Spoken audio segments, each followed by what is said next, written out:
Good morning, everybody. Sorry for the slight delay. This is a meeting again of the Licensing 2003 Act Subcommittee, London Borough of Newham. If you're joining us on the YouTube platform, just to let you know that this will continue to be available after the meeting on that same platform in the video section of the London Borough of Newham YouTube site. To ensure continued public safety around Coronavirus19, we're advising you as members of the public that this meeting will be webcast throughout. As I say, is being recorded and will be available. Although all government restrictions currently relating to meetings, but it's a movable feast, as it were, held in public have been removed, the provisions of this Licensing Act, in which we're having this administrative hearing under, the Licensing Act 2003, permits the meeting to continue to take place remotely. So, the agenda to follow is to be found under the meeting section on the council's website. We'll be referring to a booklet and there's a supplementary as well. So first item is declarations of interest. In accordance with the members, and members is a reference to the elected councillors, in accordance with the members' code of conduct, this is the time for members to declare any disclosable pecuniary interests or non-pecuniary interests that they may have in any matter being considered at this meeting, having regard to the guidance attached to the agenda. The guidance on members' declaration of interest are to be found on pages 3 and 4 of the bundle. I'll start. I have no interest to declare. Councillor Tony Wilson. Nothing to declare, Chair. And Councillor Winston Vaughan. Not interested to declare, Chair. Thank you very much. Confirmation of procedure. Now, we'll do introductions, and during that time, hopefully, things will be clear. This is an administrative hearing under the Act, and we are the three councillors who will be the decision makers. So we'll start off with, I'm Neil Wilson, I'm Chair of Licensing, and I'll be chairing this meeting throughout. I represent the ward of Plaistow South. Councillor Winston Vaughan. Yeah, Councillor Winston Vaughan, member for Forest Gate South Ward. Thank you. And Councillor Tony Wilson. Councillor Tony Wilson, representing Beckton. And because we have had training, we're up to date with licensing, we do need a legal advisor because we're not lawyers. From legal general, I was going to say, from legal and whatever the other section is. Best to leave it to you, Umar, to introduce yourself. Sorry. Good morning, Chair. Legal Services, Umair Malik. Thank you very much. Clark, are you still around there, Nisha, somewhere? Sorry, you're not on screen, but. Yes, Chair. Nisha Lafiga, Democratic Services.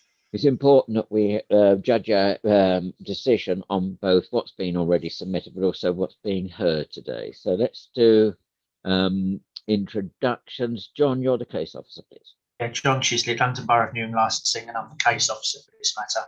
Thank you. From the licensing team was made an objection. Colin.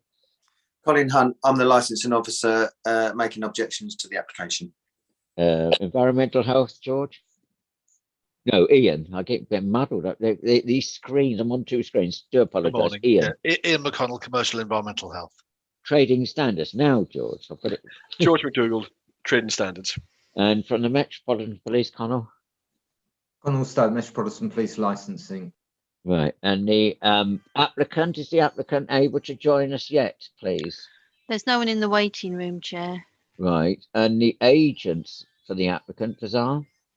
Yes, I'm here. Can you just introduce yourself? My name is Fazal Yurdakul and I'm the agent. Right. Now, we're allowed to proceed without the applicant, but we were minded to adjourn for you to facilitate that, because we always ask. This is it's often the case when there's been so many representations that we want the applicant as well. Is the applicant able to join us on screen? He's saying that he has a technical issue. He couldn't manage to log in to the Zoom. Is it okay if you give me 2 minutes? And I'm going to say, I think it might be helpful for us to have an adjournment.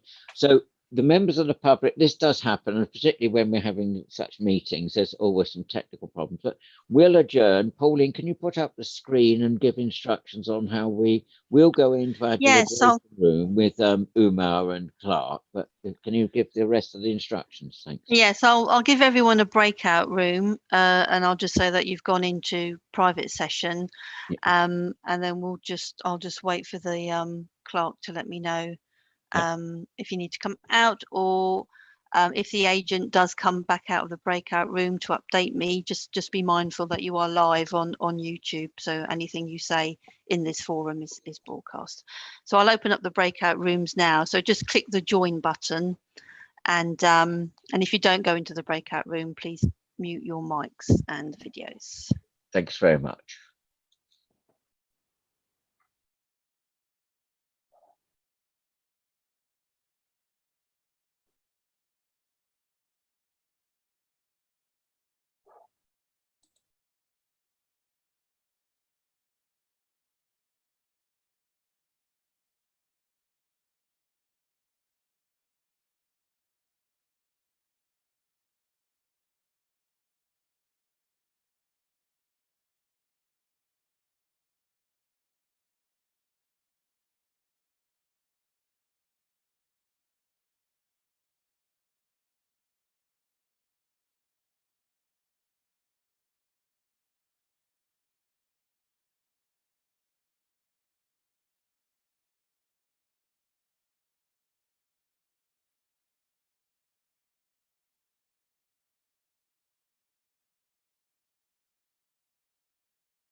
topics. I'm new. Hello, sir. You're live on YouTube at the moment. Are you the applicant?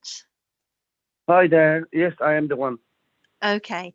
Are you able to join us via Zoom? Yeah, sure, of course, but I'm not good at technology, so I'll do my best what I could do. Okay.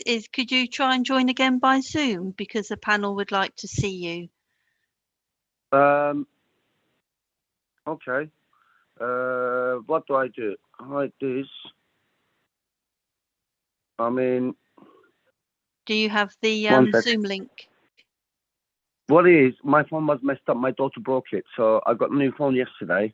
So I'm trying to do all the text up and running again, but it's not there. As long as you can hear my voice, is that okay for you guys, or do you have Let me check with access the to my face? chair. Hold on a Please. moment. Yes, you're live on air, so I'm just if you just wait a moment Exactly. while Yeah, I I'm come still in. here. Thank you. Please, thank you.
Oh, Yeah. hello. I was talking to your client, but Yes. he's lost the call. Are you able to contact him to see if he can join by Zoom, please? Does he have a phone that enables him to? He said he doesn't have internet. That's the problem. Oh, he doesn't have internet. Yes. Okay. So does he have a smartphone? He probably does, but I think he doesn't have internet. He Doesn't have doesn't internet. have any WhatsApp. I cannot reach through WhatsApp or anything. Oh, I see. Okay, I'll just get a note to the clerk. Thank you. I'll just mute you.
Sorry, just back to the agent.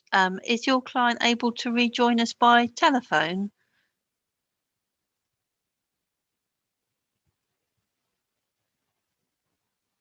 Sorry. He tried to dial again, but it says invalid. Is it okay if I call him and he speaks through the phone? Or is it? Are you able to give him the joining code? Yeah, I did. I did send him the email. He has the ID number, but it says invalid when he tries to do it on the phone again. Right. Hold on a sec.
Thank you for dialing back. Just bear with me.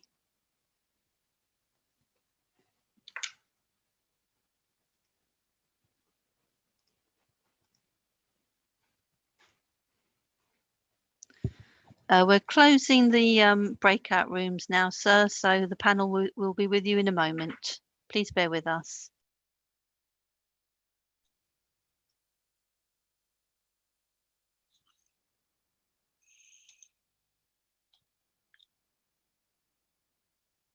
So we're waiting now for everybody to join us. Welcome to everybody seeing this on live. So, Chair, the applicant has joined by telephone. Excellent. I think we can proceed on that basis if that's agreeable to all parties. Fazal, you've got contact with your client and we can hear your client. Is that right? Yes. Fazal, can you hear me? Can Yes, the I client can. hear me? The client, Murat, can you hear me, please? He's on the telephone. I've just Yeah, asked well, him to he should unmute. hear me, presumably. I can't Yeah. proceed if he can't hear me. Murat, can you hear me? I'm the chair.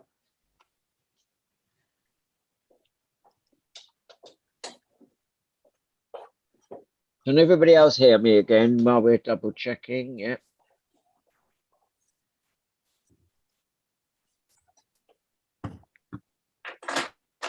Pauline, I thought you said that you'd made links. Has it? Yeah, gone? no, he's in the meeting, but I Well, he's keep got to asking him to answer unmute. me. Yeah, he's muted. I'm asking him to unmute.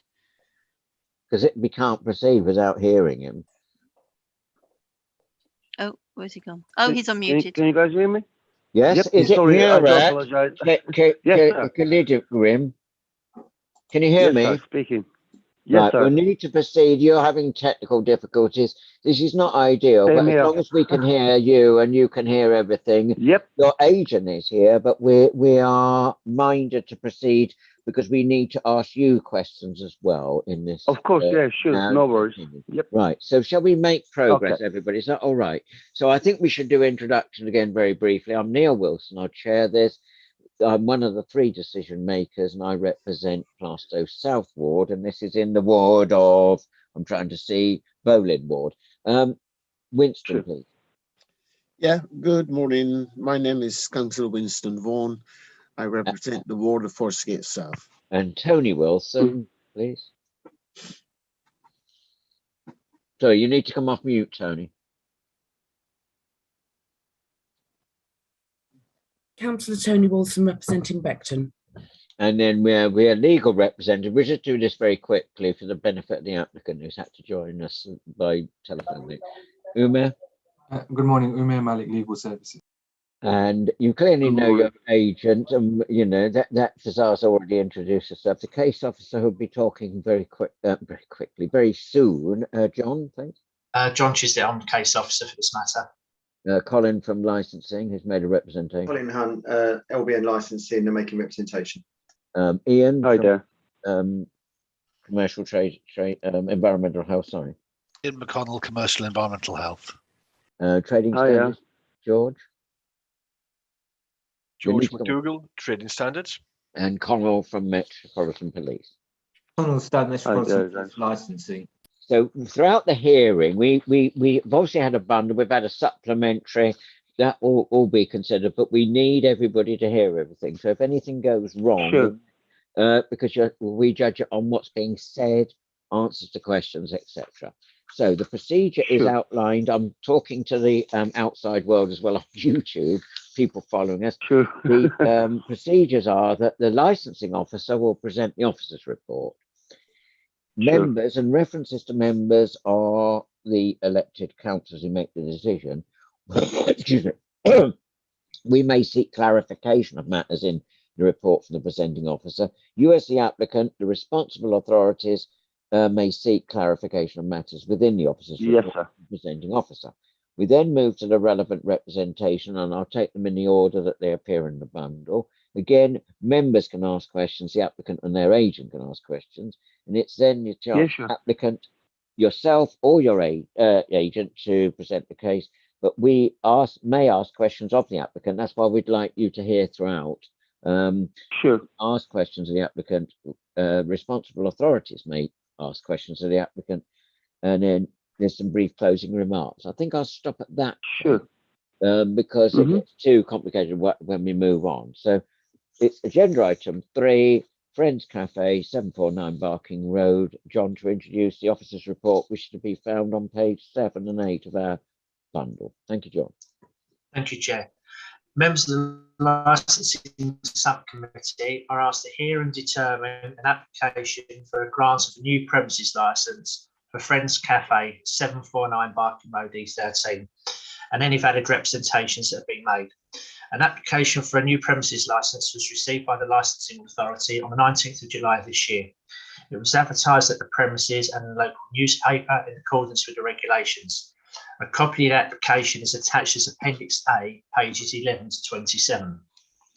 The application is for the following licensable activities: the sale of alcohol on and off sales, Monday to Sunday, 10 a.m. till 0100 hours the day following, with the premises opening and closing times Monday to Sunday from 7 a.m. through to 0100 hours the day following. Representations have been received from the Council's licensing team as a responsible authority under the Act, and they have made a representation on the licensing objectives of the prevention of crime and disorder and prevention of public nuisance. A copy of their letter is attached as Appendix B, page 29 to 30. The Council's Commercial Environmental Health team has made representation against the application on the licensing objectives of the prevention of public nuisance, and a copy of their letter is attached as Appendix C, page 31 to 32. The Council's Trading Standards team has made representation against the application on the licensing objectives of the prevention of public nuisance and the protection of children from harm, and a copy of their letter is attached as Appendix D, page 33 to 35. The Metropolitan Police Licensing team has made representation against the application on the licensing objectives of prevention of crime and disorder and prevention of public nuisance, and a copy of their letter is attached as Appendix C, page 35 to 36. Also attached with their letter of representation of the crime heat maps, and they are attached as appendices E1 to E3, pages 37 to 41. Where a premises lies within a community of impact zone, CIZ, there is a rebuttable presumption that applications for a new premises licence, club certificate or variation in respect of such premises would normally be refused unless the applicant can demonstrate in their operating schedule that there will be no negative impact on one or more of the licensing objectives. At the hearing, members of the subcommittee will need to be satisfied that the applicant has demonstrated this. The community of impact of a premises can only be considered where relevant representations are made. This means that if there's no relevant representations, the application must be granted even if it's within a CIZ. Members of the subcommittee should know that each application within the CIZ needs to be considered on its own merits and that a blanket refusal cannot be made.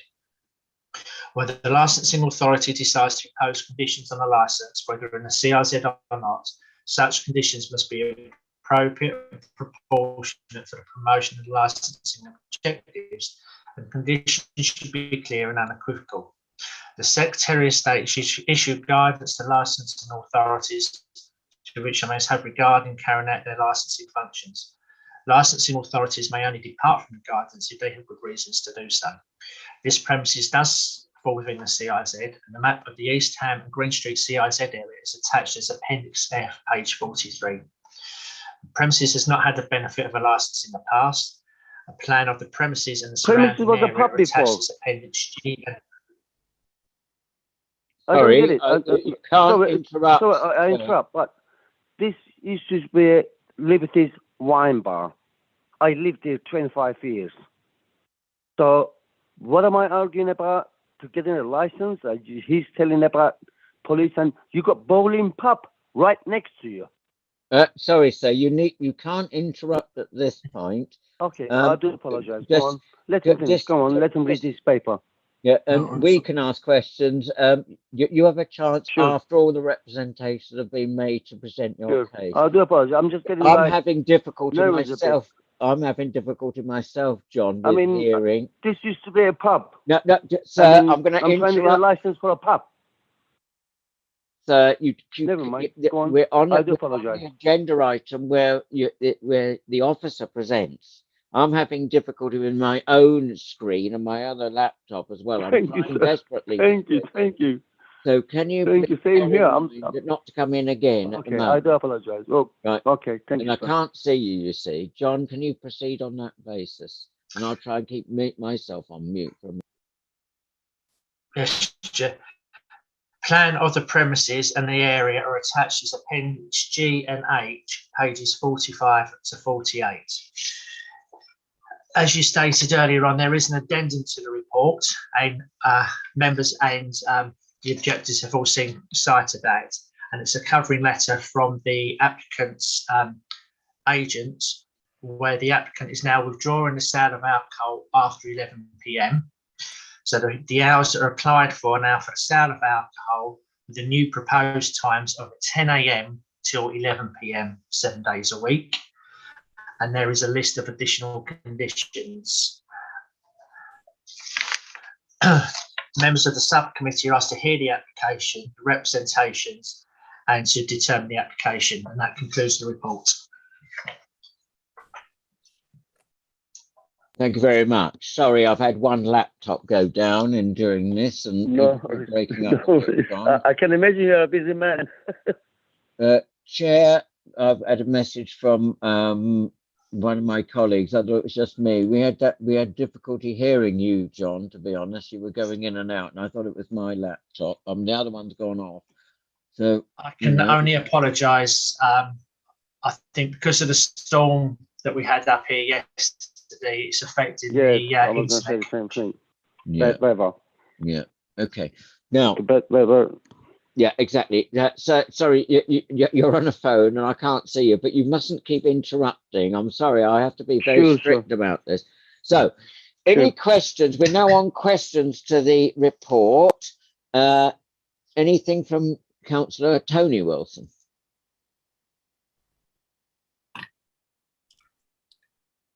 Yes. Chair, sorry, John, could you just go over, I mean, we've received the addendum, the supplementary, and could you just clarify again the sales of alcohol times on and off the premises? Yes, I can. It's not just a pub. Sorry, sir, I can't keep telling you enough. You mustn't interrupt. You have to listen patiently. The question was from Councillor Tony Wilson to the case officer, John Chislett. You are not supposed to be coming in, and we can only have people, especially on these Zoom calls, only ask the question. I'm finding it very difficult. I've already said one of my laptops has gone down. I'm struggling to hear John. And if you interrupt, it's going to make it even more difficult. This is a meeting that's held in public. So you've got people on YouTube watching us as well. So, you know, you're not helping if you keep interrupting. It's only delaying things. So can you please bear that in mind? I've had to tell you now twice. Please do not keep interrupting. You keep making references to a pub. You've got your chance to talk about your issues with your agent when I give you the signal to do so. So you've got to be very patient and wait for all this to happen before that comes, I'm afraid. Tony Wilson, Councillor Tony Wilson, could you repeat the question because it was interrupted? John, just for clarification purposes and the people on YouTube, could you just confirm again after the supplementary, the sale of alcohol on and off, what the actual time's been submitted now? The new times are now 10 a.m. till 10 p.m. Till 11 p.m. So it's 10 a.m. till 11 p.m. Right, thank you, John. I think that's the only addendum as far as amendment that we see. Everybody's had sight of the supplementary agenda, and I'm willing to accept that on the basis that everybody's seen that. That's a new offered set of conditions, so that will be part of our decision and discussion as well. Okay, shall we make progress then? Umair, is that all right, do you think? Yeah. First representation. This is where the license, which was applied for on the 19th of July, has had responsible authorities making representations, hence it's coming before elected members, the councillors. The first one is to be found on page 29, and it's the licensing team themselves. Colin, to introduce, please. Thank you, Chair. In regards to the recent application for a new premises licence for Friends Cafe 749 Barking Road, E13. The Council Licensing Enforcement Team would like to make representation against the application as a responsible authority on the grounds of crime and disorder and prevention of public nuisance. The Council Licensing Team, along with the police and other responsible authorities, work very hard to eradicate street drinkers and antisocial activities occurring in this area. This is a new application, and all applications must be considered on their own merit. And the fact that this premises falls within the council CIZ, I would have expected a more detailed operating schedule in the application. Where the premises lie within the community of impact zone, there is a rebuttable presumption that the applicant for a new premises licence in respect of such premises would normally be refused unless the applicant can demonstrate in their operating schedule that there will be no negative impact on one or more of the licensing objectives. I believe that this applicant has not gone anywhere near far enough in the operating schedule to demonstrate this. The applicant quite clearly has not looked at the licensing policy in relation to the conditions or the CIZ. On the basis of the application and the information supplied by the applicant, the licensing authority are objecting to the application in its entirety unless further conditions are supplied that meet the expectations of the license of an off-license restaurant on sales in an already CIZ problematic area. But notwithstanding this, the premises opening this at 7 o'clock the premises open at 0700 hours. However, there are requests in alcohol to be sold on and off the premises from 10 a.m. There is nothing in the operating schedule how they will manage the first 3 hours where the alcohol will not be permitted to be sold while the premises is open. They are also suggesting that no glass bottles will be given out to customers under public safety. Does this include off sales? The applicant has not offered strength of beers, lagers or ciders for off sales either. Will they be using their own staff for online deliveries or contract this out? If so, how will these delivery drivers be trained? The applicant has not demonstrated that opening these premises in a CIZ area with the operating schedule selling alcohol both on and off the premises from 10 a.m. to 0100 hours, but not even 1100 hours, what they've changed it to, will not affect the area and the local residents. In addition, the licensing team believe that if the application is granted in the current form, it will attract street drinkers and antisocial behaviour in the area. On behalf of the Council Licensing Authority, in its capacity as a responsible authority, I would like to ask the members of the subcommittee to consider this letter of representation. And that concludes my letter of representation. Can I ask, in my position as chair, with the amendment that's very conveniently gone off my other screen, this supplementary agenda, are you still minded to carry on with this representation? Chair, I am, because obviously the applicant has not demonstrated in the original operating schedule, although they've asked for more, applied for more conditions. I still don't feel like they've addressed everything that opening the premises in this would, the type of thing would attract what I've said. Okay, fine. Now, on proceeding on that basis, I hope everybody agrees we'll have members' questions first to the licensing officer who's making the first representation. Councillor Winston Vaughan, any questions to Colin at this point, please? Not at this time. I think this is a clear statement, really, and thanks very much for that. I don't have any questions at this time. Councillor Tony Wilson. Report. Okay. With regards to page 30, paragraph 4, they were suggesting that no glass bottles will be given to the customers under public safety. Does this include off sales? Now, on their supplementary, they made reference to this. Does that satisfy that question, Colin? So sorry, I'm on a different computer now, so I can't look at the supplementary. So could John put it up so I can have a look at it? Yeah, I'm going to say, because I'm having the same problem. I can't access any of my documents, so my other computer's I have read it, but I'm not sort of haven't got it. No, I'd rather we didn't make responses, but I can't see it. So you're doing me a favour as well, Colin. It's gone off on my other screen. I can't follow the YouTube channel or anything. Is anybody able to bring it up? John, can you? I am trying, but like Colin, I'm not using my council laptop. I'm having to use my home PC at the moment. Right. Can the clerk or anybody else do it for me? Is it a supplementary you want up, Chair? Yeah. Can you do that, Pauline, for Let's us? get the Thank you. Sorry, we're overworking the Zoom helper. I'm like mad today. What page do you want to see? Just scroll for a minute. So, where the conditions start. We would like to propose the following conditions. Yeah, that's the one. Yeah. Can we scroll down a bit more? We're on number 6. It's not contained there. It's somewhere. I'm just trying to find where it is now. It's eluded Only me. if you've got a number, we've got about super strength. I know. Number 10. Number 10, Pauline. Can you blow that up a bit or not? And number 9. Is that better? Number 9. Number 9, yeah. Number 9, Pauline. Can you see that?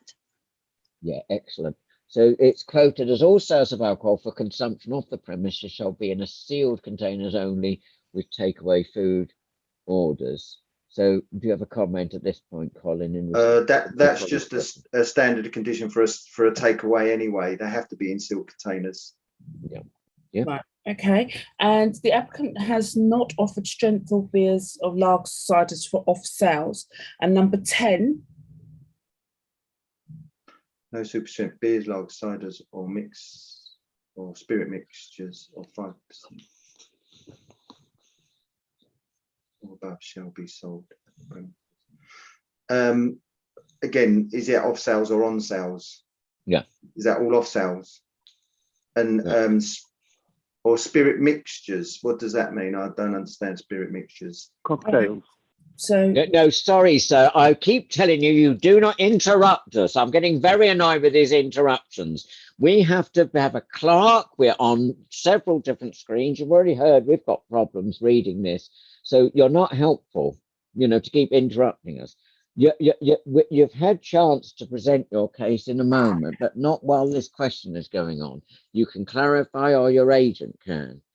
That's the 4th time I've had to ask you not to interrupt. Colin, you're in the middle of a sentence, I think. I was just saying, like spirit mixtures. I mean, I don't know what spirit mixtures are. I sort of know, like, you can have a vodka thing, but I don't know if any of them are under 5.5%. I think they're all over, to be honest with you. Anything with spirits in, but I'm not sure. But certainly the no super strength beers, lager ciders, and stouts, I would say, under 5% would help. Right, Tony, you wish to come back? no, I'm okay with that. And the third one was with regards to training the staff with regards to deliveries or would they subcontract out? And I'm looking at number, so many, hold on. I'm going to say number 11, deliveries. No delivery shall be without a signature. Each party that shall be labelled. There's another one saying that they're going to be training their. It's number 19. If it's okay. 11 and 19, which 19 we can't have on for third party. When did you submit this, and why wasn't it submitted earlier? Because I always get a bit annoyed with supplementary agendas. You've had the pack since presumably we all had it. It was sent out about a fortnight ago. Why was it so late coming to us? And that's a question of the agent, but you can address that when it comes to your turn. Okay. So, Tony, number 19, isn't it? Right, so number 19, does that satisfy you on the supplementary, Colin? That's better.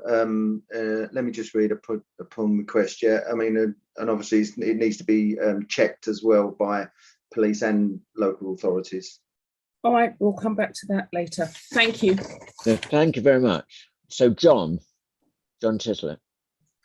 Yeah, just in relation to the question that you asked the agent about the lateness of this document, it was actually sent through back in October. Because of the timescales and the amount of applications we've got, I missed it to put in the report, and it was the police that highlighted it to me day before last, hence the late addendum. All right, so I'm attacking the wrong people there. Sorry, You are, agent. Chair, yes.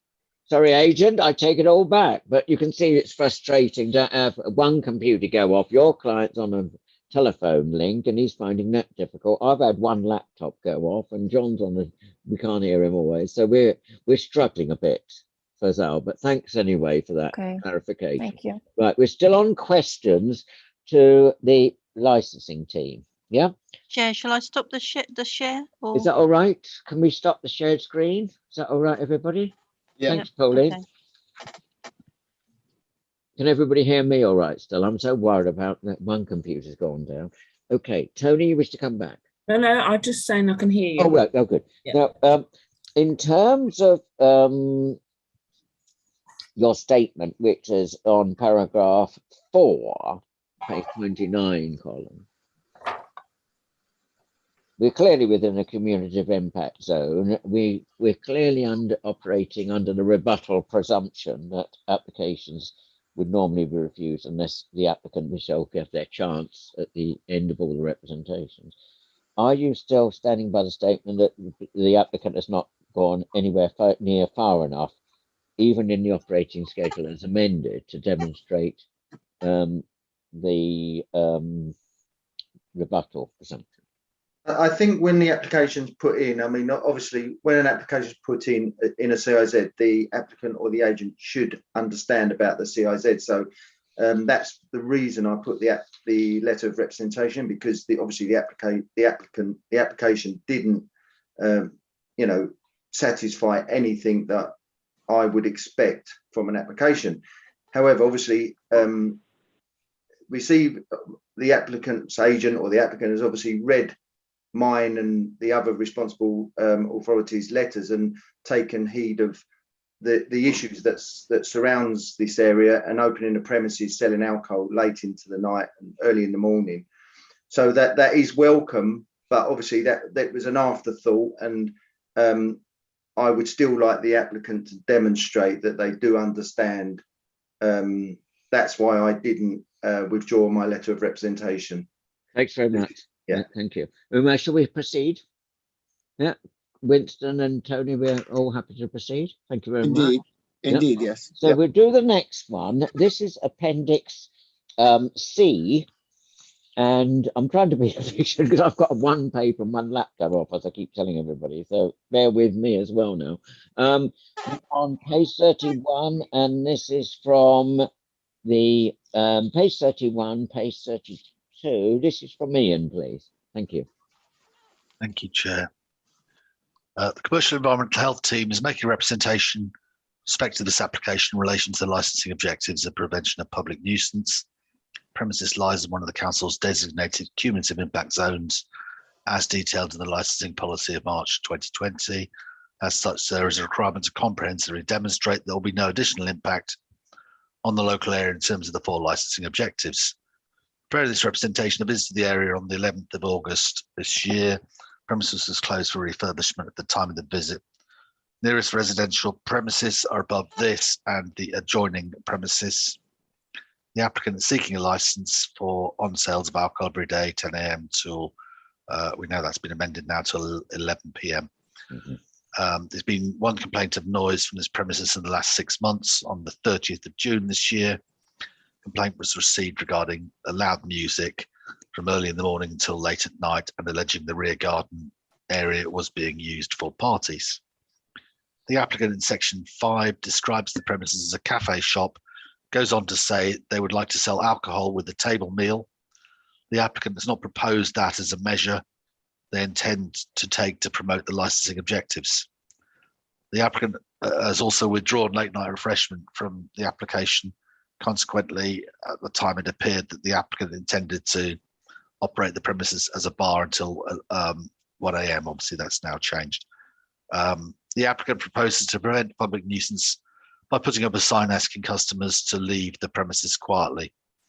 This is a small premises with the plan showing 3 times as many seats in the rear garden area as inside the premises. There are residential premises above the adjoining premises, and I'm concerned that using the outside area, well, it'll be until 11 p.m. now, will result in a nuisance to local residents. Not satisfied that the applicant has comprehensively demonstrated there'll be no additional impact on the local area in terms of the 4 licensing objectives, and that's my representation. So if we cross-reference that, thank you very much, Ian. If we cross-reference that with the plan that's been submitted, the plan is on page 45. We may need to bring it up, Pauline, if I'm, can you hear me all right still, Pauline? Sorry, I'm having trouble. We may need to bring it up, but don't. Okay, I'll wait. Yeah, just for a second. The red area is the alcohol boundary, but then there's on the proposed plan, but there's no garden area, is there? I can't see wood for trees really today, but is there a garden area on that plan?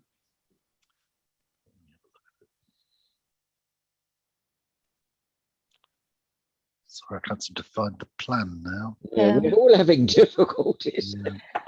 It's on a landscape. It's on page 45. Yes, the back side is the garden. Well,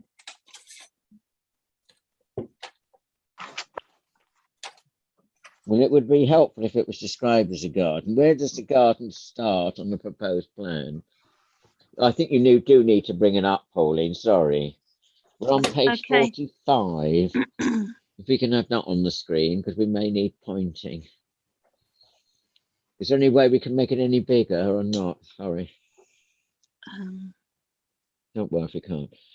Leave it at that. So can the agent inform this committee where the garden is on that proposed plan? It looks all like brick to me, you see, all around that red area. Where's this garden? I don't know if you can see, there's a door in the middle. There's a fire extinguisher and there's a door in the middle, and you can go to the garden. There are a few tables outside. So 1, 2, 3, 4, 5, 6 tables. Is that the garden area? Yes, that's the garden area. Right, and where, so that where the hatching is, that's brick, is it? Well, you know, it's building. So those 6 near the garden area. Is that correct? Yes, it's correct. Okay. And okay, so I'm with you now. Yes. Can we take that off the screen if everybody's all right with it? Because it's very difficult to try and follow. As I say, normally I have 2 screens. So Ian, there's 3 times as many seats on that plan in the rear garden as is inside the premises. Are you concerned still about the effect of noise representing commercial environmental health under the your responsibilities, that noise would be a nuisance, whether it's 11 o'clock or 1? Yes, I'm still concerned about noise. We've received further complaints about this premises since my representation. You must have, you know, I was going to ask the next one. You've had, because we've got a bit of a backlog here. So this was the 30th of June. There was a complaint. Have we had any updates on the noise complaints? Yes, we had a further complaint on the 23rd of August. And the most recent one on the 13th of November, which came in at 23:36. Do we know the timing of the one for the 23rd of August? They were sort of they were done on the portal, so they weren't. So they don't know. Yeah, exactly. So we've had 3 complaints within the last 6 months of noise emanating from these premises. We're not certain whether it comes from inside or outside, but it's more likely to be outside because sound travels further in open air. But that's speculation on my part. The applicant proposes to prevent public nuisance by putting up a sign asking customers to leave the premises quietly. In your professional opinion, is that sufficient? No. And my last one before I hand over to my colleagues is that you know, basically what I'm asking everybody, you've seen the new conditions being offered up on behalf of the client by the agent. Are you still minded that you're not satisfied that the applicant has that word, comprehensively demonstrated that there will be no additional impact on the local area. I still have concerns. Some of the conditions make reference to Tower Hamlets police licensing team, which makes me wonder whether the conditions have been lifted from another application. Yes, I think that was a concern that I would echo. Copy and paste has to be a bit more subtle than just referencing a neighbouring authority that I know and love well because I've worked there for 25 years. But this is a Newham application. It's not a Tower Hamlets application. And that doesn't exactly, anyway, you've made the point and so have I. So are you still making a formal representation in respect to this application? You're not withdrawing at this point? No, I'm not withdrawing. No, okay. So Councillor Bourne, anything to Ian, please, about the environmental health issues?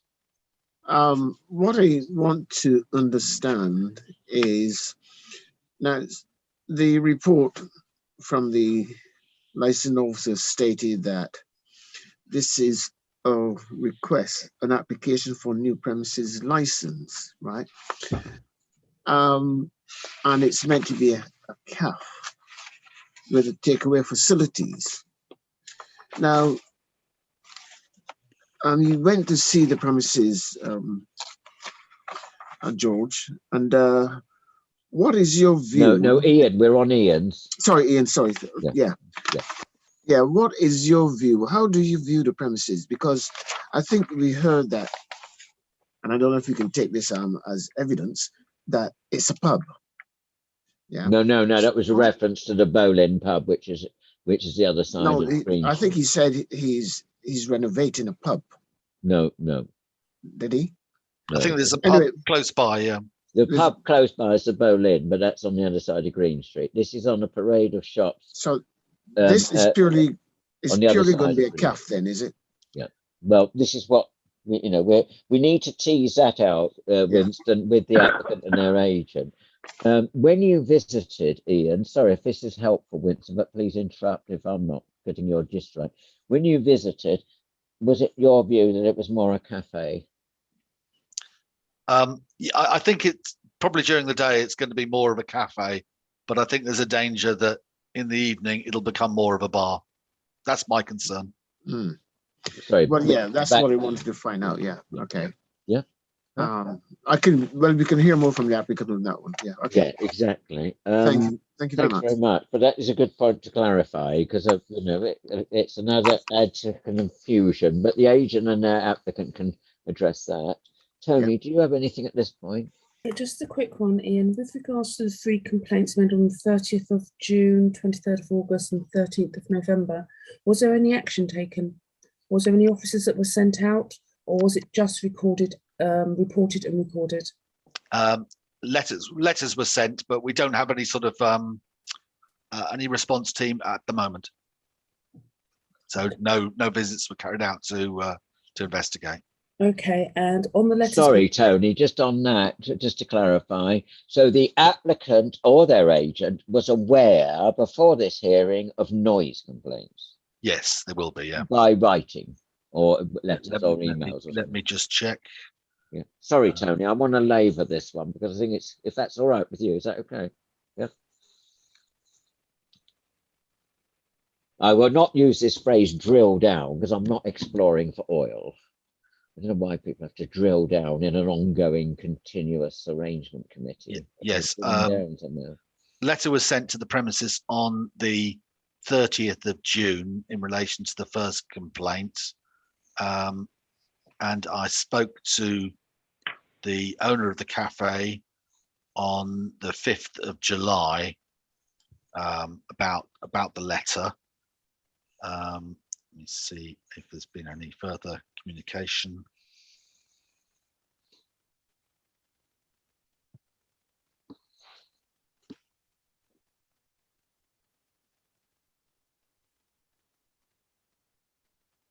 No, that's the only communication we've had with them.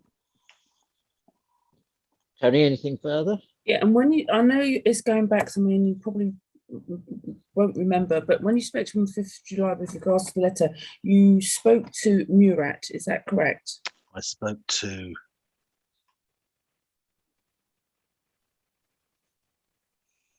Ali. Is he the owner? I thought Murat was the.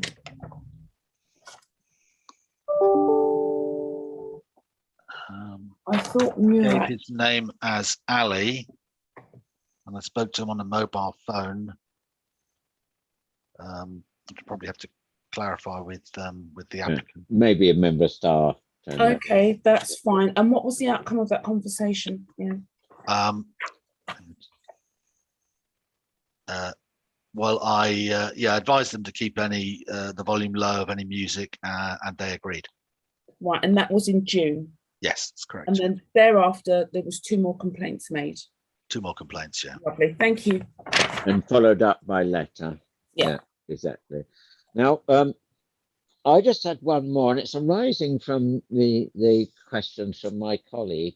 In terms of these letters, is that a usual sort of thing that would emanate from a cafe? Not what we'd expect. Complaints of loud music from a cafe, no. See where I'm going? I just feel that seems quite strange, because a cafe would normally be not that goes into our purview on noise and things, to come across your desk, as it were. But that's just an observation. Is everybody all right to proceed to the next one? Is that all right, Uma? Oh, Uma's got a point. Sorry, my laptop on another is now being restored. I'm sure everybody needs to know that. But still, sorry, in case you think I was being slightly distracted. I've got a connection again somehow. Go on, sorry. Sorry, Chair, just for clarification, because I may have missed it. The 23rd of August and the 13th of November, you received complaints in. Is it solely to do just noise emanating from the premises, or was there anything else? Obviously, good point. Yes, that was. Yes, I'm glad. Yes. Was there anything else contained therein in the complaint? Well, the 23rd of August, the detail says this is the second time I'm reporting this high volume music during the day and night. They put very high music levels inside the house and garden, both of which causing disturbance to my daily life. Yep, that's that one. And the other one just says loud music. Thank you, Chair. Yes, thanks very much. Good point of clarification. Yes, can we proceed? Any questions from the agent or the applicant so far on any of this? Yeah. Sorry, I meant to bring you in before. Bazar, any questions at this stage?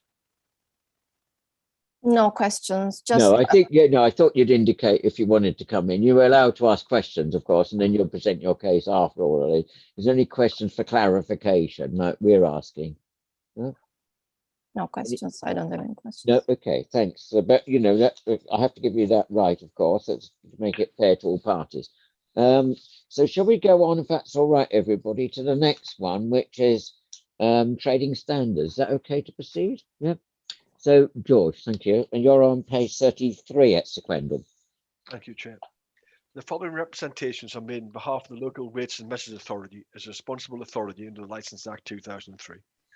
We opposed the application for the variation of the premises licence with regards to the prevention of public nuisance and the protection of children from harm. The applicant states that takeaway alcohol sales will just be carried out with food orders, but there's no mention of minimum order of food to allow this. There's no mention if there will be a delivery service for people ordering food takeaways. If there's to be a delivery service, which then could include alcohol, the applicant needs to put procedures in place with regarding this. These procedures would stop alcohol being delivered with food to an underage person.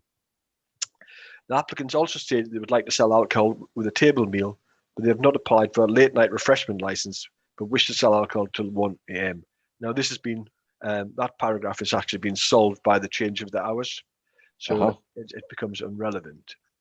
I believe the applicant needs to reassure the committee that the premise is going to be food orientated and whether delivery services to be operated, and reassure how deliveries will be done to stop sales to underage people.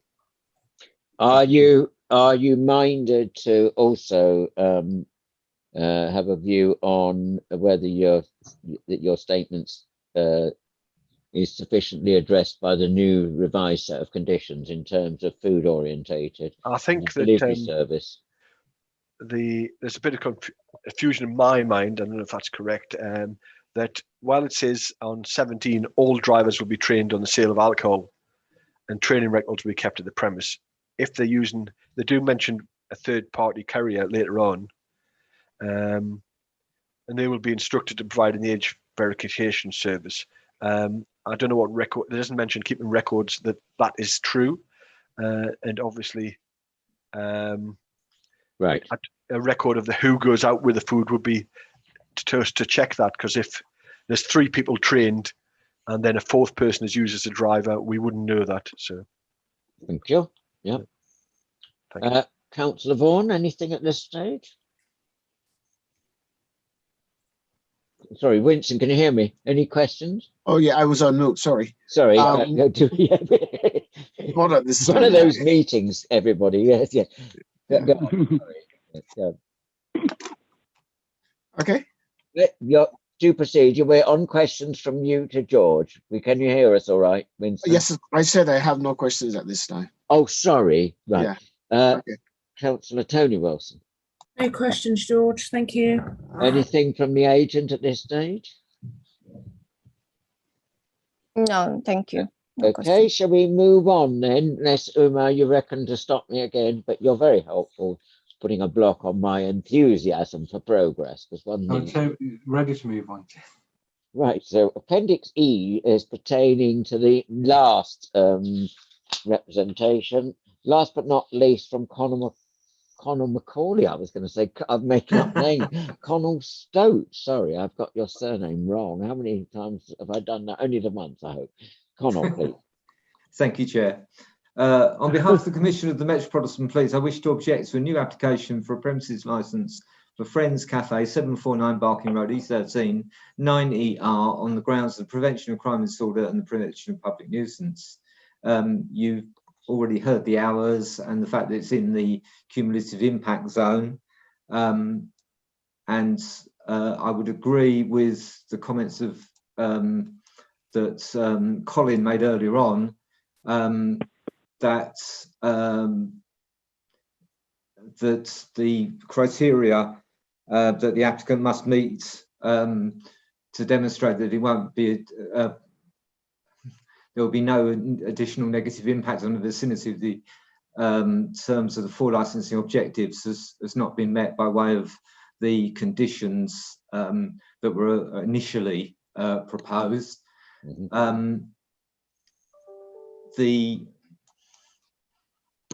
Sorry, Chair. Yeah, don't worry. No, we're all having difficulties reading off the screens today. I've just restored mine on this new supplementary agenda.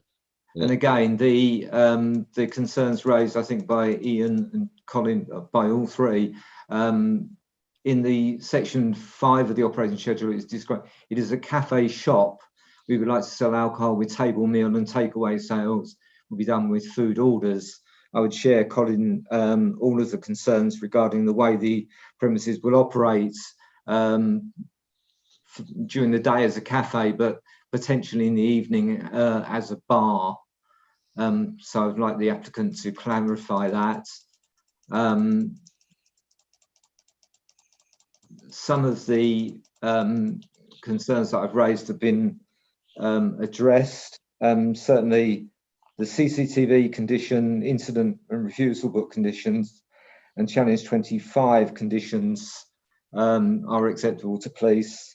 The applicant says the alcohol will be served with food, but we'd like the wording used in the model conditions to be used for that. I've noted that also there's no commitment to prohibit vertical drinking at the premises. There is a condition proposed, but it is rather vague. And we would like the condition, again, in the model conditions to be used for that. And again, deliveries, I would echo George's concerns about what due diligence they will undertake to ensure that alcohol will not be sold to persons under 18 years of age. The crime statistics that are specific to within an area within a radius of 1/4 mile of the premises postcode. I've submitted some. In addition to those, I've done some. I've checked the updated ones up to October for antisocial behaviour. The number of incidents reported to police for July was 19, for August 42, September 27, and October 26. So August seems to be exceptionally bad, but it's settled down again now to 27, 26, which is reasonably high. For incidents of violence, July 18, August 26, September 18, and October 25. So those are the updated figures. It is fair to say that most cafes and restaurants, even those situated within the CIZ, do not cause problems for police in terms of crime and disorder and antisocial behaviour, where high levels of intoxication are a contributory factor if they have a comprehensive and robust set of conditions attached to the licence. And I would share, I think Colin expressed the view that we have got these conditions being proposed by the agents, but the applicant would need to demonstrate that they understand why the area has been designated as a CIZ, and that they understand the conditions that have been proposed on their behalf and why they are necessary to promote the 4 licensing objectives. Thank you very much, and well done for rising above the challenge of my sneezing and the mobile phone going off. I don't know if everybody heard that. I'm trying to deal with that one as well. Everything's happening today. Can I start off the questions? Are you still of the opinion that these, even under the revised supplementary conditions, that you have concerns regarding the CIZ and the not fully addressing, from your point of view, the licensing objectives in terms of prevention of public nuisance and crime and disorder? Yes, there's no statement from the agent that the applicant has seen the conditions. She's proposed them on his behalf, but we need to make sure that he does understand the points raised in my final paragraph. But on top of that, are your other points covered? Yes, to a certain extent, but as I say, types of alcohol. I share the concerns of George and that Colin raised as well. Yeah. Now, going with these crime statistics, you know, I'm slightly obsessed about this because we have to say each time, you know, that they're not directly linked with these premises. Is there any data that the Met Police have on the latest call-out figures? Because I'm concerned we're dealing in a cumulative impact zone. People used to say it was all to do with West Ham football. Well, West Ham football has not been there for a few years. We've still got a problem along the whole of the Barking Road, like we have along the whole of the Romford Road, it seems. But the Barking Road from Canning Town flyover to Barking seems to be a problem. This is continually an issue, and August was, you know, hot weather, people getting into more possible disagreements.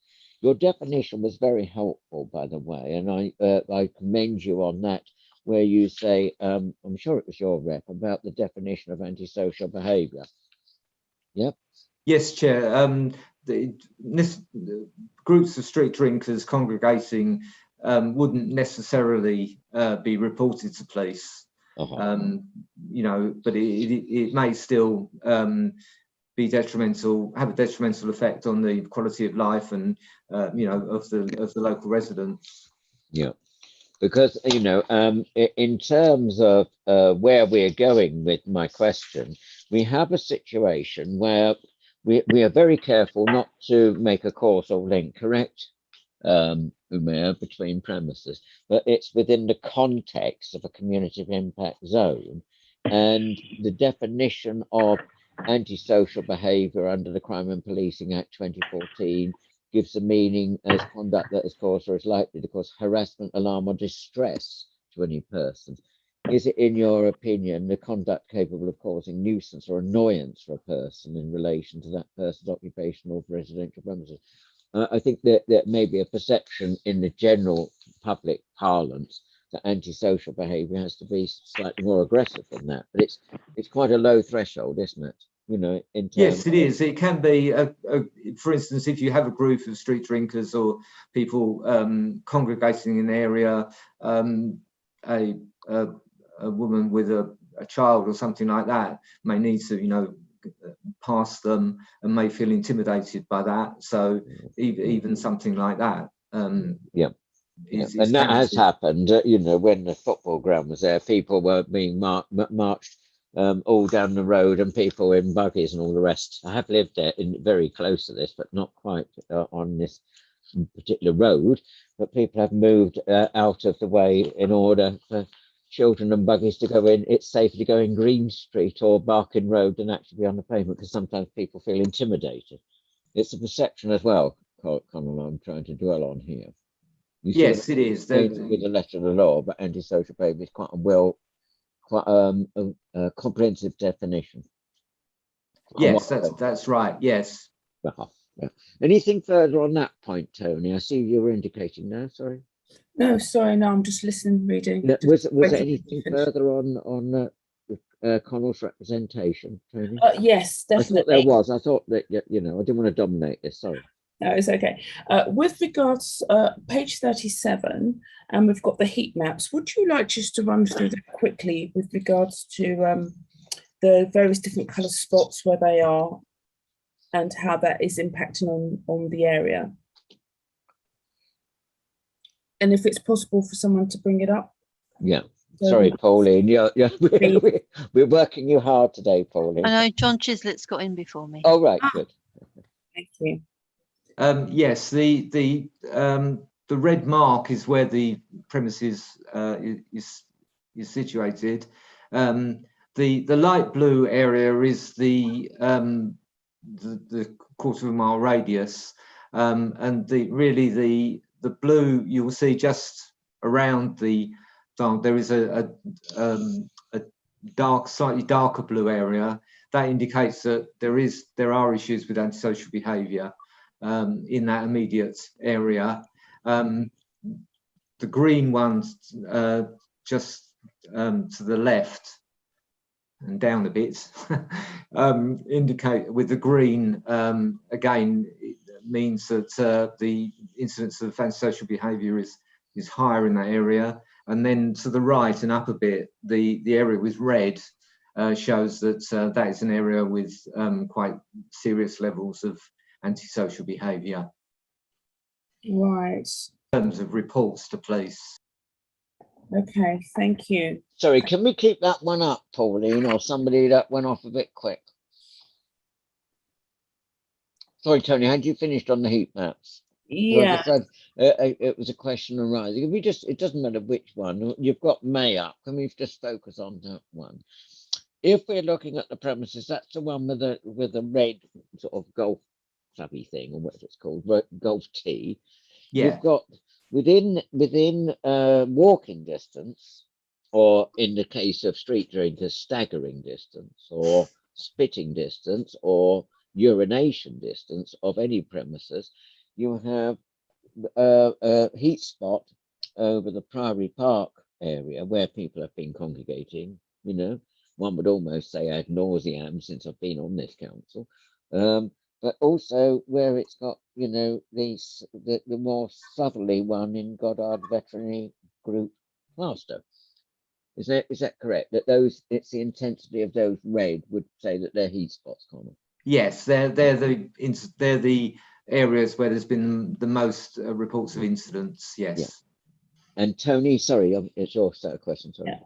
And going back to this heat map, can you tell me within that vicinity, which is literally very close to the premises, how many licensed premises to sell alcohol are there?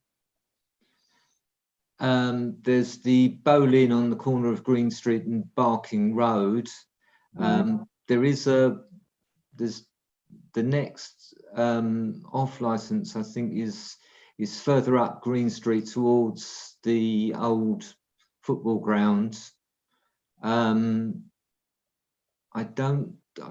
There are some on the opposite right side of the road to the bowling, in the shops along Barking Road. There's a co-op, isn't there? and there's various other.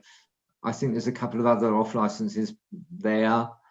I don't think. Oh, I'm trying to think. Sorry, I walked past it the other day, and I'm trying to think. The castle. The castle. No, Winston. That's no longer a pub. So. No, oh, is it? no. Okay.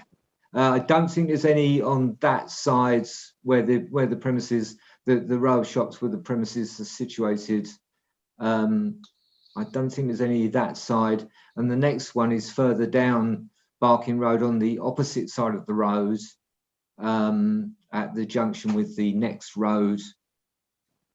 Sorry, I can't remember what the name of it is. Okay. I can't read it on the screen. All right. So there are a few in quite close proximity.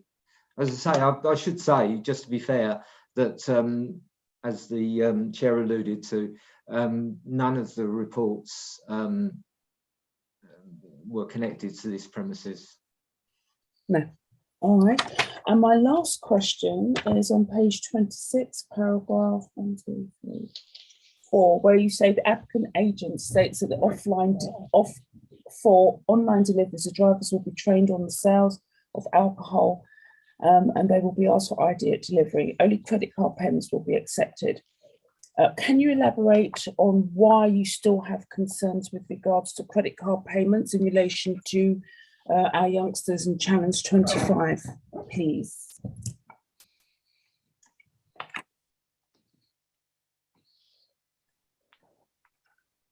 Hello? You're on mute, Colonel.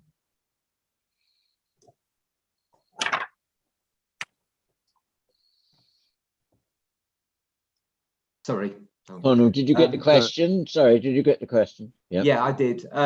It's really just to make sure that the applicant understands that they need to carry out due diligence and have procedures in place to ensure that when an order comes in by whatever means, app or phone or whatever, that they make it quite clear, as far as practicable, to the person phoning in or not applying, but wanting to order, that the no alcohol shall be sold to persons under 18.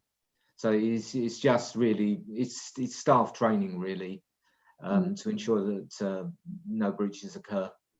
Okay. And in your view, do you think that's a pretty hard one to police?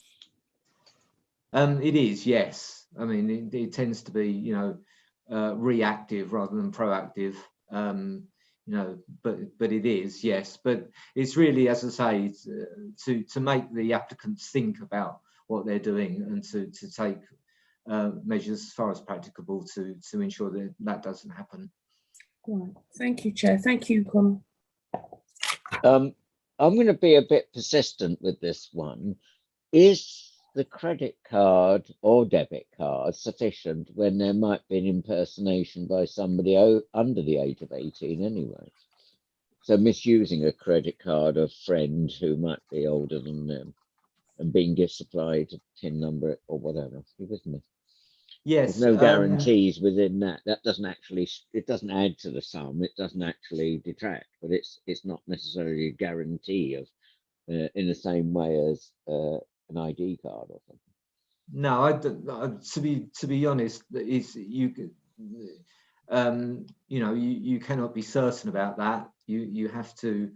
You can only take certain steps, but the important thing is that they do take. They understand those steps and why they're taking those steps. Yeah. And if alcohol was sold to someone under 18, and there was an incident, and we went back to the shop, police went back to the shop and said, look, this is what's happened. Can you show us what steps you took to try and prevent this happening? then if they could, you know, provide that information, then that would be fair enough as far as police were concerned. Tony, anything further? No, Chair. I'm done. Winston, anything further? There's a number of things that I have, but I want to see how you can link them together. But taking the last question in terms of credit card payments will be accepted. Looking at the application itself, it says for online delivery drivers will be trained in the sale of alcohol. Well, I think I need to have that explained, because if they're just drivers, all they're doing is delivering what has been ordered, and really and truthfully have no part in selling alcohol. So I think I probably need to have that explained. Maybe the applicant might want to do that. It may depend on whether they're using their own staff or a third party such as Uber or Deliveroo. If it's their own staff, then we would expect their staff training to include that. Well, I think that's the point we need to clarify. Yeah, if it's their own drivers, or if they come from another company or something like that. So I think that should be clarified. Yes. Can I just mention something? They will use both their drivers and also third-party courier. If the delivery is closed, their staff will do the deliveries. And also, so it's a mixture, is it? Because it's not. Yeah. I'm only allowing you under a point of clarification. So they will train. Sorry, I'm only allowing you in as a point of clarification. I don't want anything. Okay. You can use your time later on for that. Fine. Okay, but okay. Sorry. Winston, can we proceed on the basis we're still on questions to the Met, please? Indeed. Otherwise, we'll be in this sort of cross-examination, which I try to avoid all the time. So yes. So let's go back to what's been in front of us from the Met, please. Yeah. Indeed, of course. Well, let's go back to the heat map, to page 36, really. And the crime statistics there, which in terms of the borough, what percentage you say this would represent in that area? This is relatively low. You know, when set against, say, Stratford, for instance, where that is the area that has the most problems with antisocial behaviour. So they are relatively low. But as I pointed out in my letter, you know, the definition of antisocial behaviour is quite wide, and so these are incidents that have been reported to police. So people may experience or see antisocial behaviour and not report it to police. You know, people don't necessarily do so. Although they are relatively low, you know, it does still affect people's daily lives and their quality of life. Well, yes, which then takes me to the penultimate paragraph on page 36, where you made a statement there that it is fair to say most cafes and restaurants, even those situated within the CIZ, do not cause problems. Yeah, that's correct. Yeah, as long as, you know, but we do need to, as has been previously mentioned by other people, I believe Colin and Ian and George, we need to get confirmation from the applicant as to exactly how this will operate.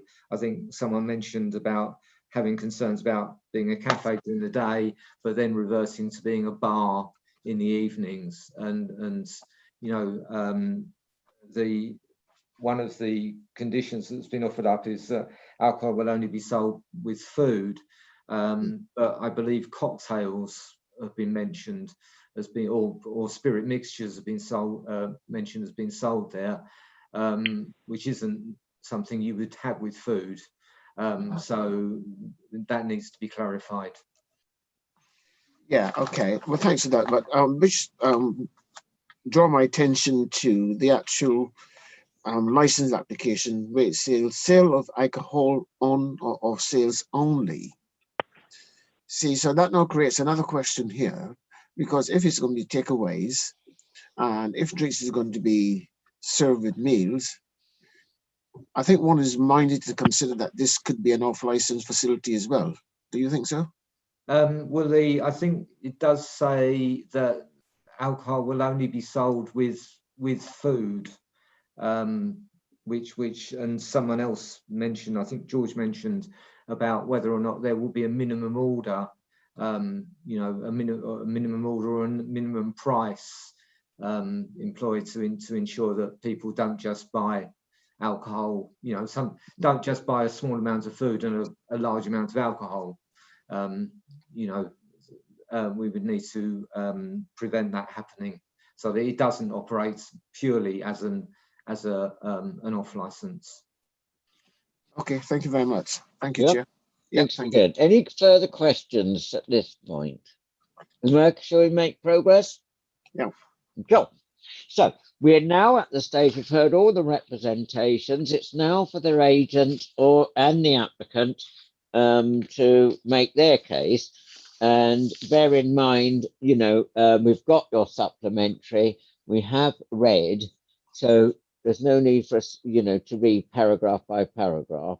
I do apologize. It's bizarre if you'd sent this supplementary in before. It's just, it's a bit annoying when we get two screens to watch because it causes a bit more difficulty and we have to cross-reference. So you sent these in ages ago, but we, like any other licensing hearing situation, we are in backlog, you know, because of obvious pandemics and stuff.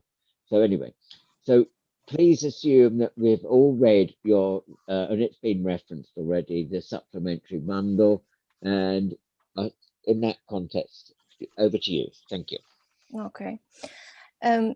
First of all, we applied for a sale of alcohol from Monday to Sunday from 10 a.m. to 1 a.m.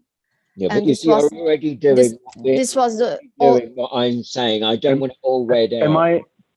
Sorry, Hi guys. sir. Am I? Sorry, no. I, It's your agent no. first, and then it's up to you. But we will be asking you questions. Okay. Being very patient. I just want the agent not to repeat things that we already heard, and you've already started. So sure. We know the premises opening and closing times. We know the sale of alcohol. Can you address the main points, please? Okay. Why you want this new premises license and what we know about times and things. So yeah, okay, but I want to mention one more time that because they sometimes they mention that it will operate as a bar, but we withdraw sale of alcohol after 11 o'clock, and the alcohol will be sold with substantial meal. So it will not operate as a bar. This is like a diner, and alcohol will be served with food, with substantial meal on the table. And the premise has a garden at the backside. The reason why we applied for off sales was because they had tables outside at the garden. And also they want to have online delivery, and they don't want to have any pickup from the premise for takeaway or orders. They just want to have online delivery, and they will do the delivery to only residential areas or business addresses and not to a public place. In addition to this, we understand that the premise is located at cumulative impact zone. We would like to work with the local police and relevant authorities in order to promote the for licensing objectives. In order to reduce the noise levels, we will not have loudspeakers at the garden area, and we will also have notices asking customers to leave quietly. And after 11 o'clock, we will also supervise clients when they leave the premise. In addition to this, there will be no vertical drinking in front of the premise. We will have a CCTV system in place according to model B01. And also we will have in place incident and refusal logs. This will be kept at the premise and will be available on request of police or unauthorized officer. In addition to this, we will adopt Challenge 25 policy. And for online sales, they ask us if we use our staff or a third party.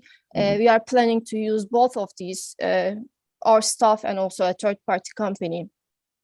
For online delivery, we will get credit card payments first.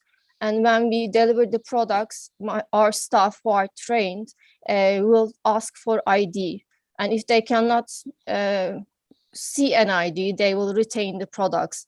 And alcohol will be in different packagings. So if they don't see the alcohol, if they don't see the ID, they will retain the alcohol. And they will also use third-party companies, and third companies will be instructed to provide an age verification service, and they will adopt a policy of checking age and ID at the time of delivery. And this will be recorded. The third company must adopt a policy of not allowing minors to sign for and accept deliveries, and also a record of all couriers used, and the system that they use to verify age will be kept and produced upon request. So we will keep records for our third-party company as well. Addition to this, the opening hours starts from 7, and the sale of alcohol starts from 10 o'clock. During these 3 hours of gap, we will keep alcohol beyond the till, so it will be in locked cabinets or doors, so there will not be any sale before 10 o'clock. Addition to this, there will be no promotional sales of alcohol at the premise where alcohol is sold at a lower price, and we will supervise people who leave after 23 o'clock. And if there is anything that you want to ask, I'm happy to answer. We also provided a risk assessment, and if there's anything else that needs to be clarified, I'm happy to answer. So why the first one? Why reference to Tower Hamlets when we're clearly in Newham? Actually, we spoke to Mr. Stott on Monday, I think, and I amended some of the model conditions according to Newham Council. No, but why the reference in this cut and paste thing? Is there a reference on? It was a mistake that I made. Tower Hamlets, we're clearly in Newham. It says under paragraph 4 of your supplementary, the premises shall install and maintain a comprehensive CCTV system as per the minimum requirements of the Tower Hamlets police licensing scheme. In advising your client, were you aware of the licensing policies adopted by full council in March 2020? I have amended this after speaking to Mr. Scott, and I amended the condition. When were you employed by your client to represent him? Sorry? When were you requested to represent the client? A week before I submitted the application. And are you cognizant of the contents of the Newham licensing policy as passed by full council with full amendments and up-to-date model conditions as in March 2020? Yes, I have the model conditions in front of me. No, that's not the question I'm asking. Before you submitted this, were you aware of the model, the revised, updated March 2020 licensing policy with Newham and its model conditions? Yes, I was aware. Right. Well, let's proceed on that basis then. Just one or two for me. You said about loudspeakers should not be located outside the entrance lobby or outside the premise building. I think you mean premises building. We're not assuming this back area where you said you wanted, I got confused in your remarks at this back garden area. Yes. When it's residential on all 3 sides of the back garden. Was not going to be used for any alcohol, but I thought that's, sorry, I didn't quite get what you were referring to this outside area. You lost me a bit there. And there was no in the outside area, we have tables. So my client would like to serve in the outside area alcohol on the table. With an accompaniment to meal? Yes, with substantial meal. Now, you then said there would be no vertical drinking outside. Well, it's my definition of vertical drinking that it can happen outside, inside, round the corner, or wherever. You specifically said no outside drinking outside, which I presume you meant was on the pavement in the Barking Road. Yes, I mentioned that, but inside it's on. You can only drink on the table, so there's no point of talking about it because they can only drink on the table with substantial meal. And So it's it would not not like a bar; it's like a coffee place, diner. Because we see, we have had experiences on this committee of people sort of being slightly sort of confusing with us. And they say, oh, we're a cafe, then we're going to serve drinks. So if I were to rock up friends, you know, and I said, I'm going to have a table, please, and I'm going to sit there. I'm only speaking as just one person on my own. So, you know, you would not be serving me alcohol if I didn't order a meal. Yes. Right. So substantial meal. I can't. No. Yeah, we're not going to get into the definition of a substantial meal again. Remember, central government didn't know whether it was Scotch egg or something under the COVID regulations.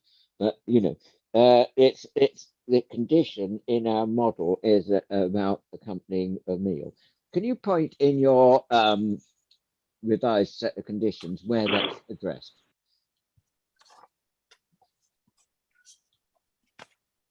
About the table. Very helpful before, Fazal, about paragraphs. So is it? I was just asking you whether it was addressed in the revised condition. It was addressed at the application. I didn't address again here. I guess I don't remember. Where is it on the additional?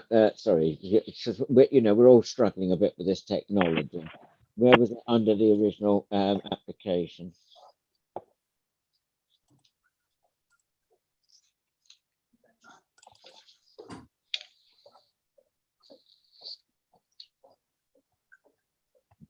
I'm on training. Just trying to. I can't find. Let's make progress anyway, because it's in relation to what you've heard as, you know. Oh yes, it's section 5.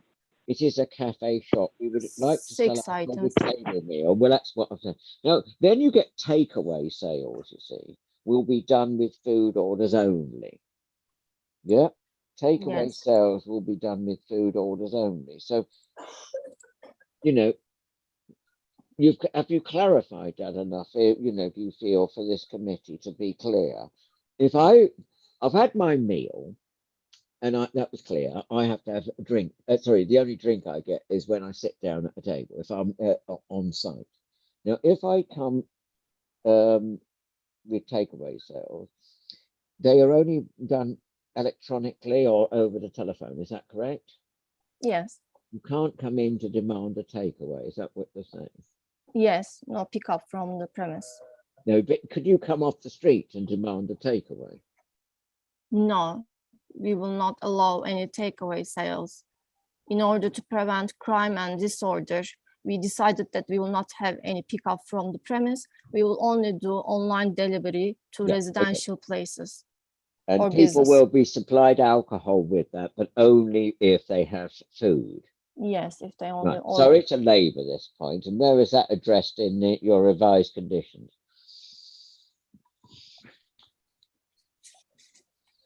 All sales of alcohol for consumption of the premise. What number? 9. That's right. Yes, sorry. I'm just scrolling up. Sorry to interrupt. All sales of alcohol for consumption off the premises shall be in sealed containers only to take away food containers. You've offered up. Why have you only put super strength beers, lagers, ciders, or spirit mixtures? We normally have references to stout. That's in our model conditions. People do drink stout. That's a sort of Guinness and all sorts of stuff that we include. Why is stout missed out? Yes, that condition will be amended according to the model condition. It will be beers, lagers, stout, and ciders sold at the premise shall not exceed 5.5% of alcohol. My last question before I hand over to others, because I'm of the same opinion as I think already been enunciated in this public hearing, that spirit mixtures can be a very all-encompassing term. I mean, I've seen people at bars that I've frequented of a high reputation where people just chuck a drink into their beer, and that would be a whiskey chaser or something else. So that has been going on since time immemorial. You know, people order a spirit and chuck it into a beer. But what do we mean here by spirit mixtures sold at the premises? Because we've had shots that are on the increase, you know, these wee little glasses that people move around and it's high strength. I mean, what are your definition of spirit mixtures? Because it's a term that could be open to all sorts of interpretation, with all due respect, Shazal. It can be cocktails, but I would like to propose the model condition which says beers, lager, stout, and cider sold at the premise shall not exceed 5.5 alcohol volume. So you're deleting this reference to spirit mixtures? If it's possible, beers, lager, stout, and cider sold at the premise shall not exceed 5.5% alcohol volume. But there would be sale of spirits. So if I rucked up again, you know me, I'm rucking up all the time. I'm sitting down, I'm having this meal. Am I allowed to have with that meal whiskey, brandy, rum, cider, stout? Is it? Are you including spirits? It will be better if my client answered this, but as far as I know, he is more interested for beers, wine, and these regular ciders, not exceeding 5.5 volume. The client, please. Yes, sir. The question was, sorry, Murat, you've been very patient with me. I just am teasing out, if I were to go into the Friends Cafe, order a meal, what drinks would be available? Normally, I only have a couple of beers, like Budweiser and Carlsberg. Yeah, I get that, sir, but you say normally, but we try to cover all bases in this. So normally is not a word. No, I just have two kind of beer, and that's it. And then if people want to bring their own drink, I mean, you got your own taste, I got my own taste, and you said you lived in East London, you know, Barking Road. This used to be Liberty's Wine Bar. So I lived here 25 years. If somebody wants to come out and make a birthday party, I charge them a certain amount of money, and they'll come, they bring their own spirit. I don't sell spirits. If you come into my shop right now, you would never see a single bottle of alcohol on the shelf or anywhere. What it is, I don't know, I do events, and the loud music they complained about, it was birthday parties. I had my daughter's birthday party, my neighbors, and believe you me, I got no neighbors. Upstairs, like, how do you say it? I don't know, just 749 Barking Road, that next to me, and that's it. Right, so sorry if I'm dominating this, but it's just new information's coming to mind all the time. If that's all right, my colleagues here. You actually live above the shop? Yes, sir. I live above the shop. There's no neighbors. There's no. I mean, next to me is the solicitor's officers. They go at 5 o'clock. He's my neighbor. If I disturb him, I told every single neighbor, if I'm disturbing you any way or shape, let me know. I can even stop the party if he's disturbing you, but there's no neighbors. Right. Shall I hand over to my colleagues? Otherwise, I'm dominating this. I'll start with Councillor Vaughan, if that's all right. Councillor Wilson, is that okay with you? Yeah. Was there anything pertaining to the discussion so far, Winston, that you wish to come with the applicant or the agent? Yes, just one single point, Chair, which can be found in the model terms and conditions, is at E on page 4 of the supplementary. And I wonder if the applicant representative could explain what she meant by all seizures or drugs or offensive weapons. Could you elaborate on that, please? Because I really don't understand why that is there.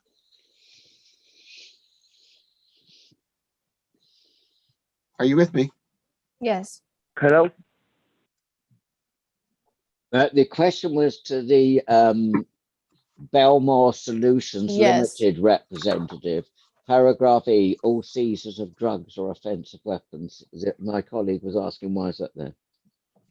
It's one of the model conditions, and if there's any case of drugs or anything, these will be seized and reported to the police, and these will be recorded. If there's any found weapons or any drugs inside the toilets or anything that is found, will be reported to the police. Umar, can you just come in briefly, rather than adjourning at this point? Is it contained within the Newham Council model conditions under the licensing policies amended in March 2020? Just one moment, Chair.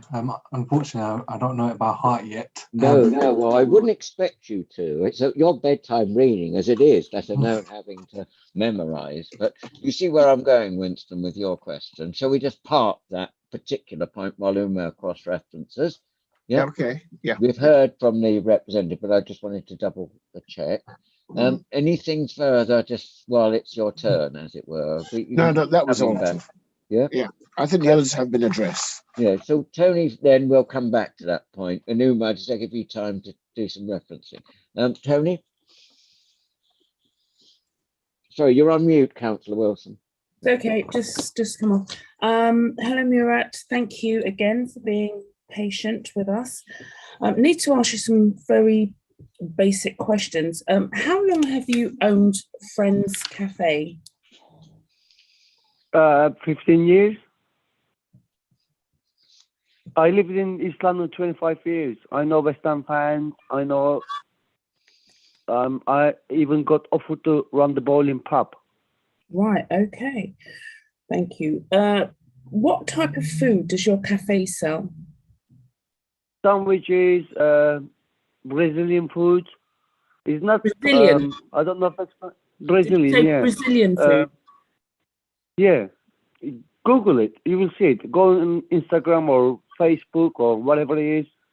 I'm not tech man, so my staff does it. They manage the shop. This used to be a pub. Right. Okay. Come and join.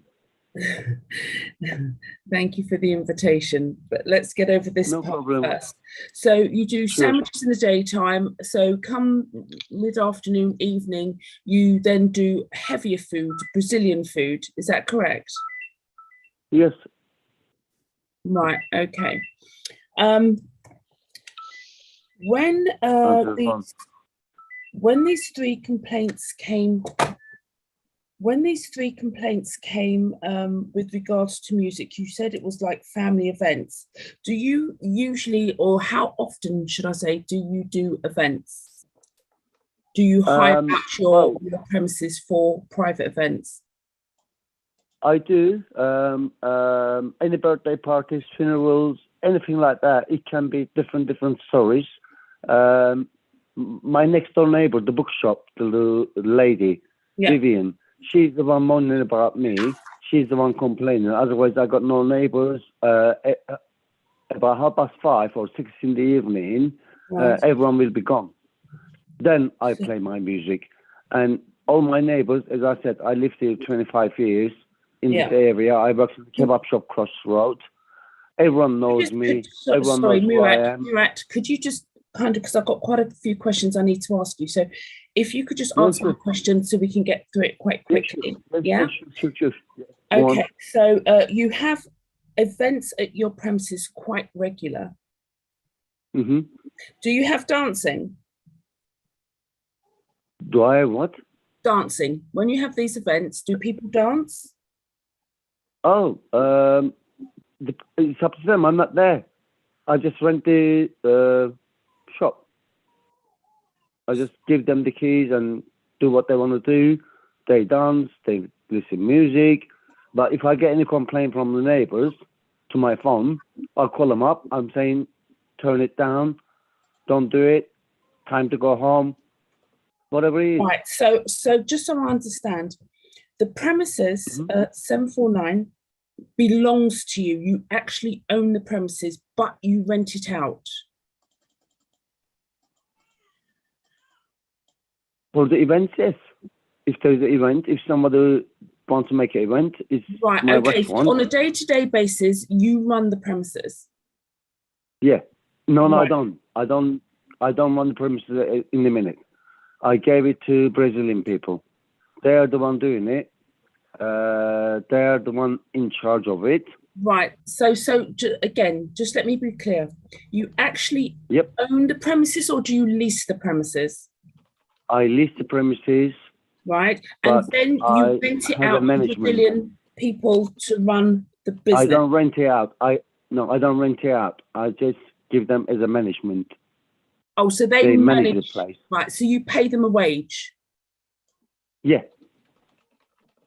Oh, Right. they take their own wage. They take their own wage, and then they pay you at the month end. They don't. I don't know how to explain to you. The agent. Sorry, Murat. Agent, could you possibly clarify the questions that I'm asking? Does he own or does he lease the premises? And if he does own, does he rent it to? They run the place. They don't manage. They just run the place. They work for me. They downstairs, open the shop and close in the shop. So they're your if staff. any complaint. I think we're getting into. Sorry to interrupt both of you. Exactly. I'm finding this very confusing. Sorry. Thank you, sir. I'm finding this all very confusing, with all due respect. Are we of the opinion, Councillor Wilson, that you've had enough on this and we're not going to go any further? Because I don't know quite whether we've reached stalemate here. You've tried the question 3 times. Are we of the opinion, Umar, that we've got sufficient, or do we need to keep the system with this? Because it's getting very confusing. Chair, it would certainly help if the agent can clarify, and if the agent can't, then we can move on. Yeah, I think that's what was suggested by, but I wanted to make it fair to the applicant as well, that we've heard what you say, sir, but that's why we're going to the agent. Is that your analysis as well, Councillor Tony Wilson? Yes, that's... Don't cut anybody off. No. So has the agent got any comments on what we've heard in the last 5 minutes of I was going to say intercession. I'm not interjections or whatever they're called. You know, that conversation that was going on. I don't have any detailed information about this, so I cannot make any comments about it. Okay, right. Right, thanks very much, Councillor Wilson. I'm trying to make progress. Yeah. I think we've heard on that one, but I think it's a very interesting sort of position we've adopted here. Okay, can I continue, Chair? Yes, indeed. And even on that point, if you wish, I'm not. No, that's fine. You know, I'm inclusive. Yeah. Murat, back to you. So can you tell me what the 4 licensing objectives are? What? Can you tell me what the 4 licensing objectives are? Ball licensing. Can you explain to me, on your application form that you sent into the council, there's a section on there that asks you what the 4 licensing objectives are and what you would do. Can you tell me what they are, please? Well, I don't understand you, sorry. Agent, could you explain, or could you ask him, maybe he might be able to understand you better, considering you should have filled this out together? Yes, for example, of prevention of crime. No, you can't. No, we're not having you giving the answer. Sorry. Can you help in terms of clarifying the 4 licensing objectives with your client? Presumably you had this discussion before coming in front of a hearing that's based on those. So can you, without giving answers on a public meeting, well, I'd say the same if you were in the town hall. You're not here to coach and give the answer. What I'm saying is saying, do you wish to advise your client in ways that he may be able to understand that we're not getting through to? For sale of alcohol, what precautions are you going to take? No. Precautions. Sorry, but we will take any precautions needs. Fazala, that was not helpful, to be perfectly honest. That's just giving too much detail. Back to you, Councillor Wilson, please. Okay. All right. Okay. Murat. Explain it different way. Explain it, please. No. It's for you to know. We're not here in an exam. So, Councillor Wilson, I'm giving you a chance to ask that question or anything further at this point. Okay. Sure. Okay, It's Murat. just my Murat. No, sorry, it's Councillor Wilson's turn, Murat. Okay. It's difficult because you're not in a meeting with me. I don't want to keep adjourning and throwing people out of the meeting, but you have to be respectful to people's questioning. Don't interrupt me again, please. Councillor Wilson, can you ask your question of the applicant? I'm going to ask it in a slightly different way. Can you tell me what steps you intend to take to promote the 4 licensing objectives? Is it like, I don't know, whatever it takes, whatever the regulations, whatever the law says, whatever it takes, we'll do it. I mean, we're not gonna, we live in East London. All right. So that's fine, Murat. West Ham is gone. That's fine. I've got one more question for you. Can you explain to me what the cumulative impact zone means?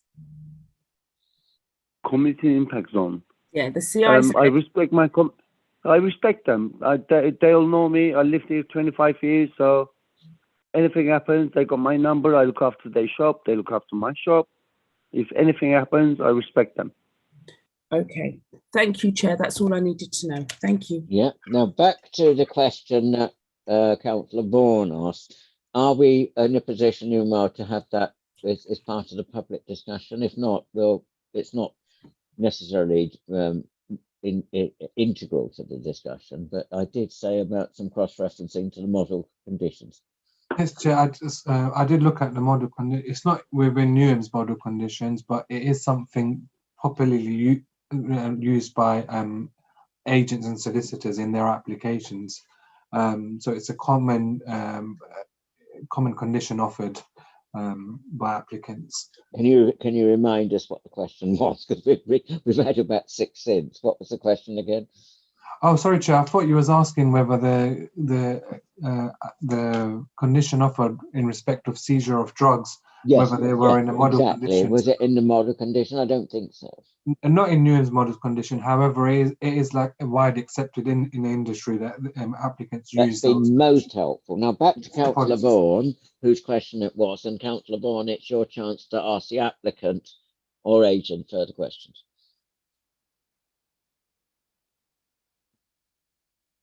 Councillor Vaughan, I think you're on mute still. Sorry, I can't hear. I think you're right. You see, with this recommendation here, it would mean that someone will have to start searching anyone who's suspected of drugs or offensive weapons and so forth. So in order to do that, I think you might have to have some type of security person on the premises who are trained to do those type of things.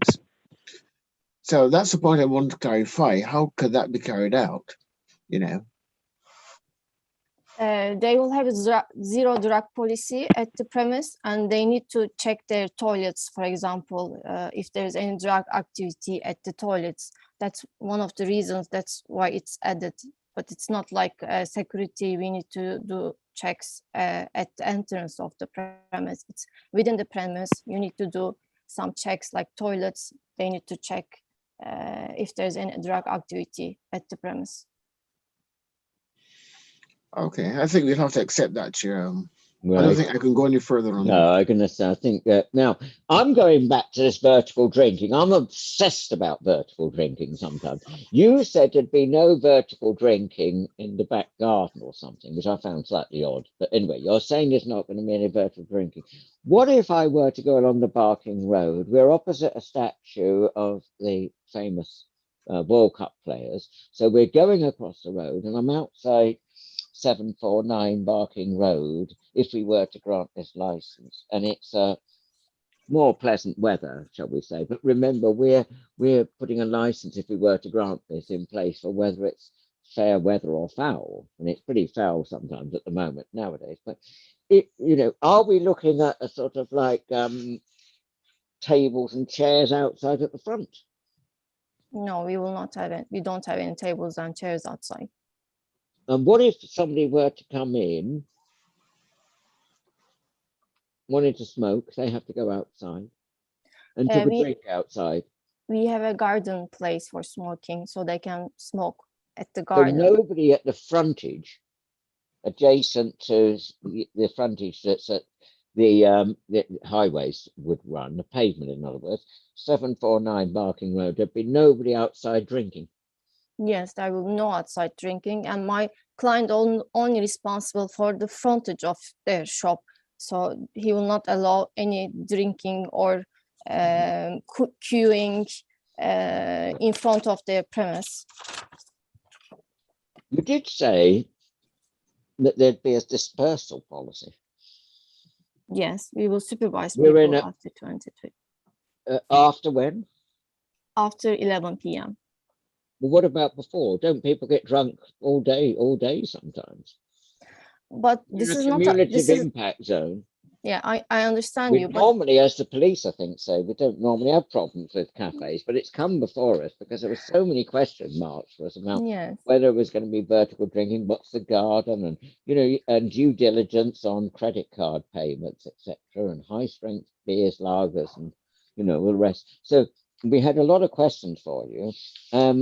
You're saying that people can't just come up and we're in a community impact zone. Can't just come up and add to the problem because you reckon your conditions are sufficient. Is that your summation? As the police said, the restaurants and coffee shops do not add much to the cumulative zone because we sell alcohol on the table with substantial meal, and it's less likely people get drunk at these premises. The mostly problems are bars, pubs that they have drinking there and outside as well. And we are not offering any takeaway pickup service from our premise. So we will only do online delivery. Well, I think, if you don't mind, I think if it's all right with the others and Umar, I think it might be helpful if there's any questions from the other representations, because that may clarify some of the more detailed, granular stuff. Umar, you have a problem? No, not a problem, Chair. I have a question, however. Just quickly, in terms of the hours, there have been the hours. Yes, there have been adjusted. The licensable hours being have the opening hours and closing hours been adjusted? Just for clarification. The opening hours and closing hours are the actual premises as opposed to what's being asked for under the license. So is the agent or the applicant aware of when you're actually going to physically open this Friends Cafe, physically open, not about the sales of alcohol? When does it actually open? Is it open at 7 in the morning, 7 days a week? Yeah, and when's it going to shut? 11 p.m. Okay. So that's been amended as well. The premises opening and closing times. So you can't have a 2-hour drinking up time then from from 11 to 1 in the morning. No, there is no drinking time after. There's no drinking after 11 p.m. We withdraw the sale of alcohol after 11 p.m. Well, that's very difficult to enforce, with all due respect. If I were to ruck up, remember I'm rucking up today, guys. I'm rucking up. I've had this meal, and I get the urge to have yet more drink at 5 to 11, and then you're going to throw people out 5 minutes after that service. You're at a table with a meal. You're operating as a licensed premises to sell alcohol. Yeah. You're saying it's got to accompany a meal. I've still got remnants of food on the table, so it's accompanying a meal. How are we going to get people out by 11? The premises close at 11, so we need to tell them before, half an hour before, at least. Is that being offered up in your model conditions? It's not offered in the model conditions, but it's common sense. We need to tell people in half an hour the premises is getting well, with closed. all due respect, this committee loves common sense, but it also likes things written down. But that's just an observation. I'll move over to Colin first, I think. Any questions and I would say comments? The chair makes comments, but you're not allowed to. I'm only allowing you to ask questions, Colin.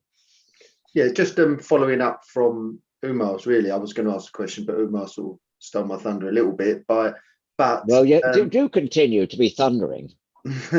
but in my letter of representation, they haven't addressed the issues that I've raised in relation to opening the premises at 7 o'clock and not selling alcohol till 10 o'clock. So we've got 3 hours there where alcohol's there on display or whatever, but they can't sell it. So what are they going to do to mitigate any sale of alcohol between 7 and 10? Yep. There was a condition for this that I mentioned, but I don't know.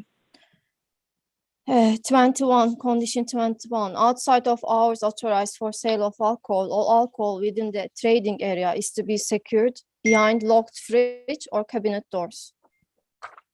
So you're gonna all the alcohol from 7 till 10 will be locked away. Yes. And not on view of public. Yes. Okay. Thank you.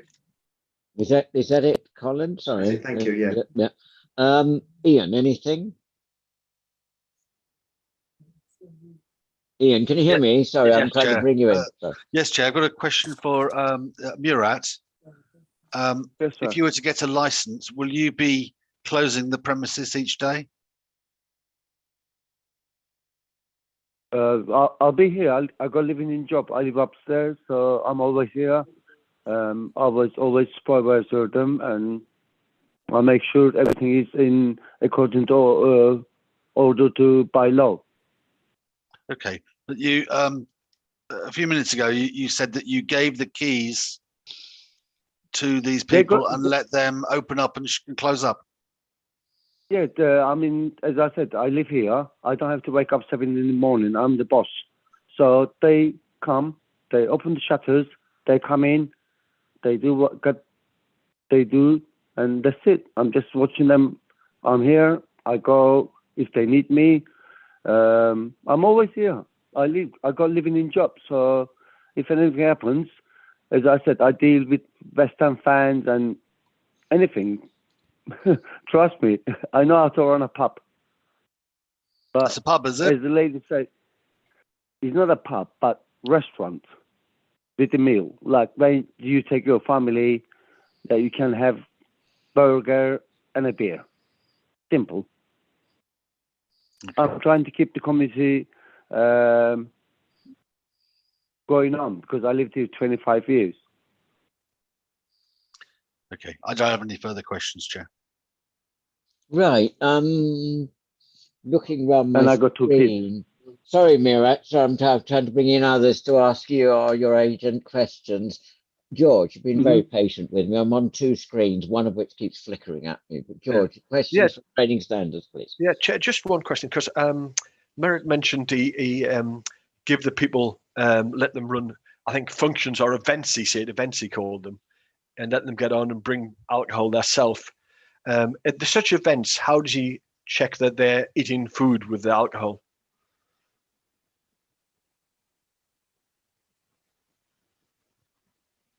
Did you hear that all right, Murat? Yep, I'm watching them on CCTV, and I always make sure come on, whoever comes for a party, they make barbecue, they make burgers, they make loads of meals. I see them on, I go downstairs. I even join them myself when they make that parties. It's not like just sitting and drinking. I don't know. There's a burgers, ribs, steaks. Go on my Instagram. If you go to shop's Instagram, you see the party, what's going on. And then you tell me your opinion. I was just inquiring because parties normally, some parties tend to be more, yes, some food, but a lot of drinking. And I'm just thought, how are you going to spot the difference until it's too late? Well, it's not been complaining about that, never ever. It's just normal Brazilian parties. They drink, they eat, they enjoy their meal. They love their food. They make lovely ribs, lovely steaks. If you are, I was going to say local, pop in one night, join them because I'm invited. I always go down and I don't know. I got no complaints from neighbors. Neighbors love the Brazilian food. Lunchtime, what they serve. Like, don't you guys please think this is a like drug house or something. It's just a restaurant that I serve food, and I just want to sell a bottle of beer next to it. That's all. Okay. No further questions, Chair. Anything from any of the other representatives? Does that mean, oh, Connell, Chair, sorry, I haven't asked you back in. Sorry, Connell, yes. Sorry, Chair. Just a couple of questions. How many staff will there be at the premises? In the minute I got there are 3 of them, 1 in the kitchen, 2 in the front, and I'm the sort of eagle eye watching from upstairs because I'm handing the business over to them, as I said. There's 3 people there, and security-wise, I'm the security man. I know every single person in East London. If anything happens, if, as you guys, I don't know, excuse me, sir, but I'm going to address this to you. As you say, you lived there 20, like years and years. I know East London. So, right. There's enough stuff to... What training will the staff have? Anything it needs, whatever the regulations, whatever the council, like food hygiene, alcohol license, whatever it takes. Who will do that? Who will do that training? Yes, sir. I will provide them. Companies, isn't it? There's companies there. I don't know. I told them as well, like, run the business legitly, do it whatever it needs. I got offered to run the bowling pub. So if I could be there now, I'd have to have some sort of certain certifications. So same downstairs, whoever works down there, they will have the whatever the regulations need. Right, but the point is you are applying to be the premises license holder and the designated premises supervisor. So yes, I am here. So do you work? You said you work at home. Is that right? Look, I'm here now. I can see my shop right now on my screen on my CCTV. I'm 10 steps away from the shop. Right. Okay. When you hire the premises out, do you keep any record of the people who are hiring it? You know, obtain any details from them? Of course, all the passports and all that stuff. I got accountant around the corner. It's called AKP, Green Street, just around the corner from me.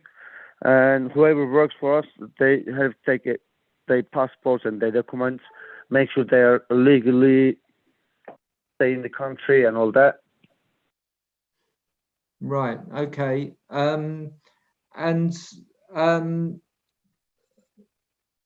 Right. Okay. Thank you. That's all. Thank you. Yeah. I think, Umar, we've reached a point where we move on to summing up. Yes, Chair. Yeah. Can we have a brief summing up from the agent or the applicant, please? Please do not introduce any new information.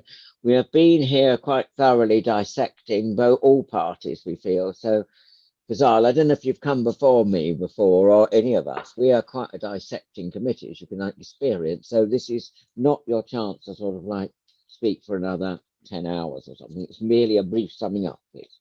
Okay. And why you feel your client should be granted a new premises license. I will just want to summarize the hours. So there's we withdraw sale of alcohol after 11 p.m. We are requesting on and off sales of alcohol between 10 a.m. and 11 p.m.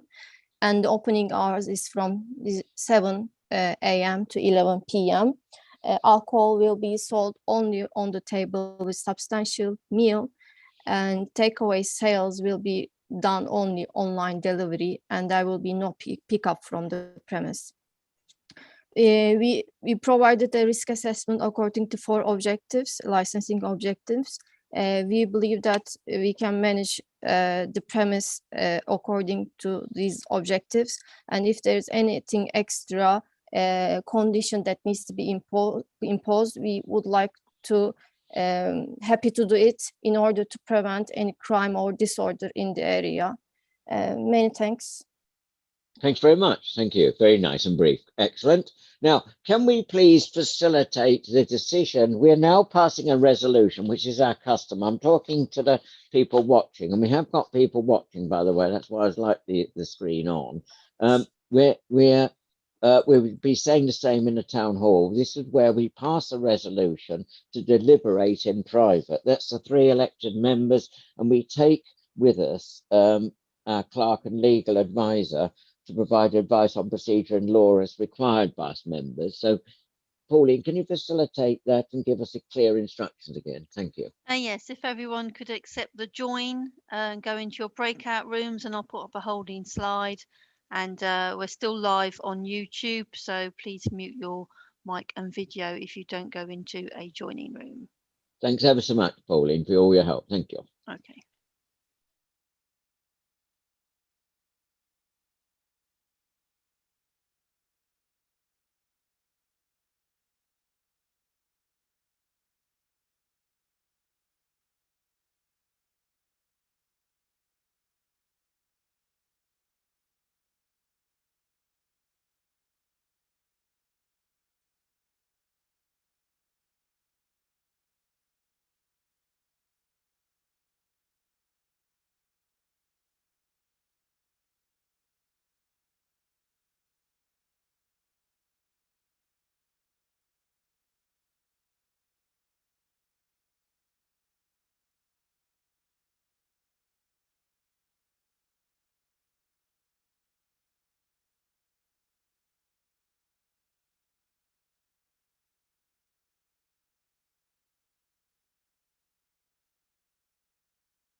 We're just waiting for everybody to reassemble. We're now live on YouTube. Pauline, can people hear us? The Yes, screen they is can. going down.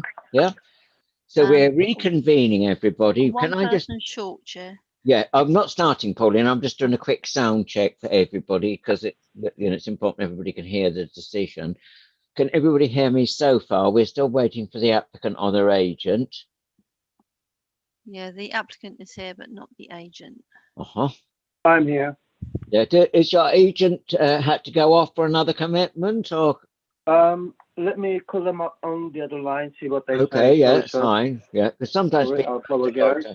No, don't worry. But it's just that as long as one of you is here. Oh, they're back. Yes, no, she's coming in. It's all right. Yep, okay, thank you. Coming in, I think. Thank you. It's probably a link problem. This is the trouble with these. Hello. Hi, Fazal, can you hear me all You're right? there, yes? You're not on Yes. screen yet.